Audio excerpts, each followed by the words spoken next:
Hi everyone, it's Maureen, and I wanted to take a second to personally thank everyone who voted for me so far for favorite chef and for the great opportunity for a grand prize of $25,000, an appearance in Favorite Chef magazine, and the opportunity to actually cook with Carla Hall. So that would be so amazing. Let's just see what happens. Voting is only open for a few more days for this first round. And if I make it through, I'll just let you know what the next steps are. But thank you so much for voting for me. I also wanted to share with you, while I have you here, a quick recipe that I made on Friday because it was so summery and light. It surprised myself, and it really didn't take long at all. It's called Spicy Crab Tapas, and I saw this recipe in Taste of Home magazine. It's basically puff pastry with a refreshing, creamy crab salad on top. And so what I did is I just diced up some red and yellow bell peppers, a jalapeno pepper, where that's the spicy part. I left the seeds in because I love, love, love spicy food, but of course you can take the seeds out. And then I just chopped up some garlic and cilantro and mixed it up with some sour cream and lemon juice. And I just folded in some lump crab. Gosh, it was so delicious. I put that in the refrigerator and I took out 2 sheets of puff pastry. I rolled each sheet into 10-inch squares and I cut each of those squares into 25 pieces, so I had 25 2-inch squares. I brushed one sheet of the squares with egg wash and I put it onto a parchment lined cookie sheet, and then I cut the centers out of the other 25 and I put those little frames on top of the solid squares that were on the cookie sheets.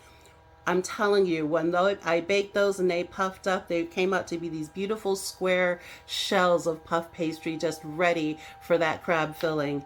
Just wonderful.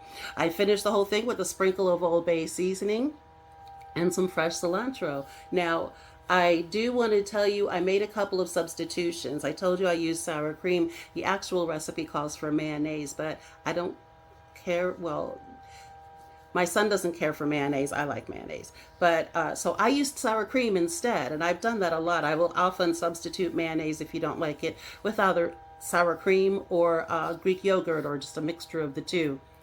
Beautiful. Just it comes out delicious.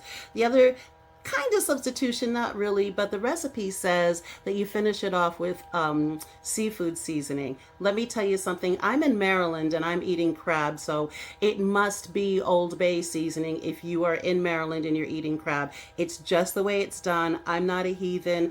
I am domesticated. It's what you do when you're in Maryland. It has to be Old Bay seasoning. So just letting you know that, okay?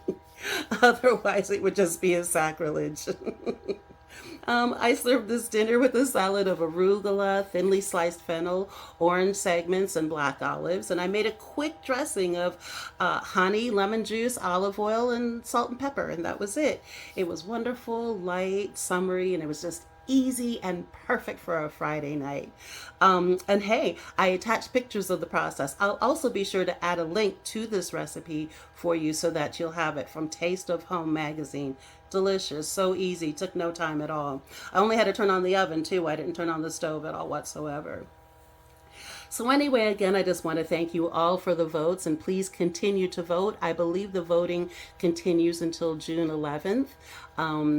If you haven't voted for me yet, you still have time. I would love to become your favorite chef. I will work my way into your hearts until I become your favorite chef.